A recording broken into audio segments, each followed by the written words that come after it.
Halo semuanya, perkenalkan saya Khairina Altasalsabila, NIM 89O.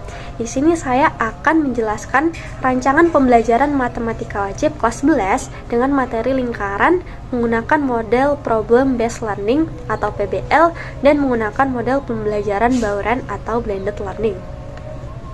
Pembelajaran yang saya rancang ini dilakukan selama 3 pertemuan menggunakan LMS atau yaitu Google Classroom, yang di dalamnya itu ada GeoGebra, ada YouTube, ada Google Form, ada Mentimeter, dan juga ada Padlet.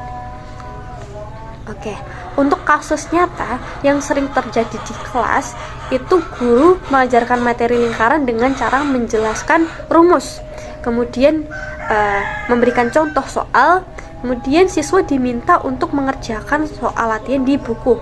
Nah, siswa paham, terus nilainya juga bagus. Tapi saat diberikan soal hot atau soal dengan konteks yang berbeda, itu banyak siswa yang mengalami kesulitan gitu.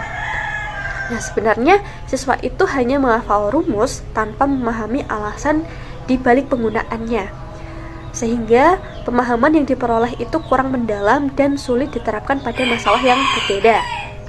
Nah, oleh karena itu, PBL menjadi solusi untuk memecahkan masalah tersebut.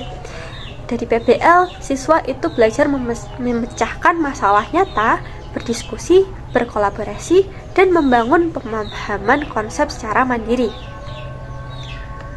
Nah, kenapa menggunakan model bauran? Karena fleksibel. Nah, fleksibel itu siswa dapat belajar dengan kecepatan masing-masing siswa. Kemudian memadukan keunggulan antara tatap muka dan pembelajaran daring. Nah, yang terakhir, memanfaatkan teknologi untuk memperkaya pengalaman belajar.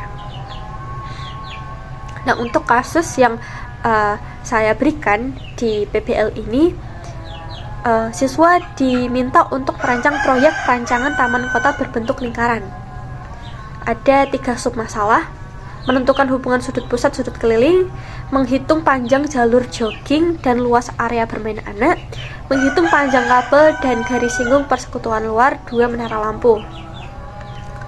Nah, untuk langkah pembelajarannya, pertemuan pertama dilakukan secara tatap muka untuk orientasi masalah dan pembentukan kelompok.